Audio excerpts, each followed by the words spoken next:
Hello दोस्तों। बहुत लोग पूछते हैं कि अगर किसी बड़ी संख्या का sum of factors and number of factors निकाला जाए तो कैसे निकाला जाएगा। देखिए, अगर वो संख्या कंपोजिट संख्या हो, जहाँ जितनी भी बड़ी हो उससे फ़र्क नहीं पड़ता। जब कंपोजिट संख्या है तो आपका sum of factors number of factors निकालने में कोई प्रॉब्लम नहीं होगी। सम ऑफ फैक्टर्स निकालने में प्रॉब्लम होती है जब वो किसी संख्या के पावर में हो, तो आप जानते हैं कि उसके आंसर बदल जाते हैं।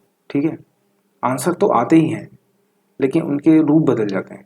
जैसे हम देखेंगे, पहले हम देख लेते हैं कि अगर किसी बड़ी संख्या जैसे कोई कंपोजिट संख्या का सम ऑफ फैक्टर्स और नंबर ऑफ फैक्टर्स निकालते हैं तो कैसे निकालते हैं, कैसे क्या निकालते हैं, सेम निकालते हैं जैसे मैंने पिछले वीडियो में बताया था।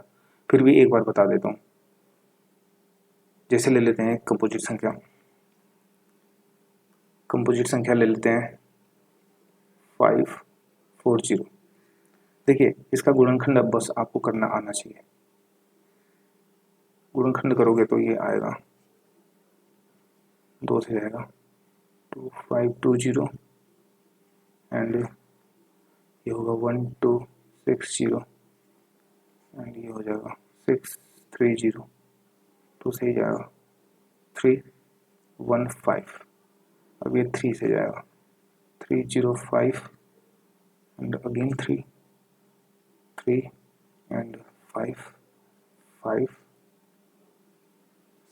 7। ठीक है, ये आ गया आपका 2 के पावर 4 इंटू 3 के पावर 2 इंटू 5 के पावर 1 इंटू 7। देखिए, नंबर ऑफ फैक्टर्स मैंने बताया था कैसे निकालते हैं। ठीक है, फैक्टर्स कैसे निकालते हैं, वही पावर में एक ऐड करना है। तो इसमें 1 ऐड करो, 2 में 1 ऐड करो, 1 + 1 एंड 1 + 1। जो भी आंसर आएगा वो नंबर ऑफ फैक्टर्स होगा। सम ऑफ फैक्टर्स भी बताया था मैंने कैसे निकालते हैं। सम ऑफ फैक्टर्स ऐसे निकालते हैं, 1 + 2 के पावर 2, 2 के पावर 3 एंड 2 के पावर 4। और फिर होगा 3 के पावर 0 1 2 और ये होगा 0 + 1 एंड ये होगा 0 + 7। अब इसको सॉल्व करोगे तो आ जाएगा आपका 1 + 2 + 2 के पावर 2 का होगा 4, 2 के पावर 3 का होगा 8, 2 के पावर 4 का होगा 16।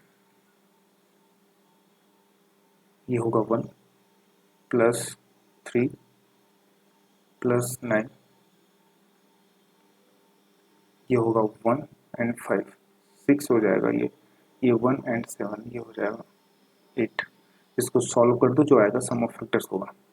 लेकिन हाँ, एक ऐसी संख्या लेते हैं जो एक संख्या के पावर में हो। जिसमें मैं ले लेता हूँ 1024। देखिए, हमको ये मालूम है कि ये वैल्यू है 2 के पावर 10 की,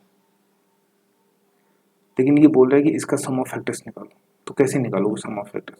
ऐसे निकालोगे 2 के पावर 0 + 2 के पावर 1 + 2 के पावर 2 + 2 के पावर 3 डॉट डॉट 2 के पावर 10। देखिए, ऐसे निकालने में तो बहुत टाइम लग जाएगा। ठीक है, तो आपको मालूम है कि ऐसे अगर बड़ी संख्या दिया होगा तो ऐसे तो आंसर नहीं दिया होगा कि इसको सॉल्व करके फिर उसका आंसर निकालो। देखो, ये तब सॉल्व इस रूप में होता है। ये देखिए, ये श्रेणी कौन सी है, ये हो जाएगा 2 के पावर 0 का 1 हो जाएगा। ये 2 के पावर 1 + 2 के पावर 2 + 2 के पावर 3 डॉट डॉट 2 के पावर 10। तो देखिए, ये हो गया आपका गुणोत्तर श्रेणी, मतलब ज्योमेट्रिकल प्रोग्रेशन। तो गुणोत्तर श्रेणी का अगर हम सम निकालते हैं, कैसे मालूम पड़ा गुणोत्तर श्रेणी है?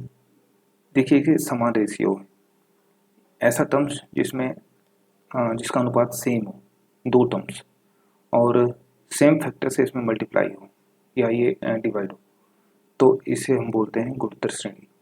ठीक है, तो देखिए गुणोत्तर श्रेणी का सम क्या होता है। सम होता है गुणोत्तर श्रेणी का फॉर्मूला होता है a r⁻n-1 और r⁻−1। सॉरी, ये थोड़ा सा इसने लिखा है। देखिए, a क्या होता है, इसका फर्स्ट टर्म होता है, a यहाँ पे 1 है, आर क्या होता है, इसे हम बोलते हैं कॉमन रेशियो, सामान्य अनुपात। कॉमन रेशियो क्या होता है, एक टर्म्स, इसके आने वाले पहली टर्म्स का जो अनुपात होता है उसे सामान्य रेशियो कहते हैं।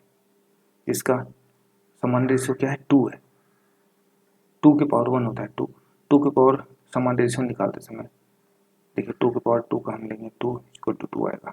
इनके रेशियो सेम है, 2 के 2 से मल्टीप्लाई है सारों में, तो इसका सामान्य रेशियो 2 हो गया। ठीक, अब इसको हम निकालेंगे तो अच्छा n कितना है, देखिए 1 से 10 तक तो है ही है, एक ये भी संख्या है, ठीक है, तो कितना है ये 2 के पावर 0 लिख सकते हैं, ये भी एक टर्म्स है, तो ये हो जाएगा 11 टर्म्स है। तो इसको निकालेंगे हम, r कितना आया मैंने निकाला था 2, 11 माइनस 1 अपॉन 2 माइनस 1, ये हो जाएगा 2 के पावर 11 माइनस 1 आंसर। ये आंसर आएगा, इस रूप में आंसर आएगा। अगर कोई संख्या है जैसे 3 के पावर में है तो इस रूप में आंसर आएगा, उसको सॉल्व करने की जरूरत नहीं है। वैसे एग्जाम में ऐसा देगा नहीं, अगर ऐसा देगा तो इस रूप में आंसर देगा इसका, ठीक है, वो गुणोत्तर श्रेणी ही होगी अगर इस रूप में होगा तो आपको समझ में कि कैसे निकालते हैं अगर किसी के पावर हो।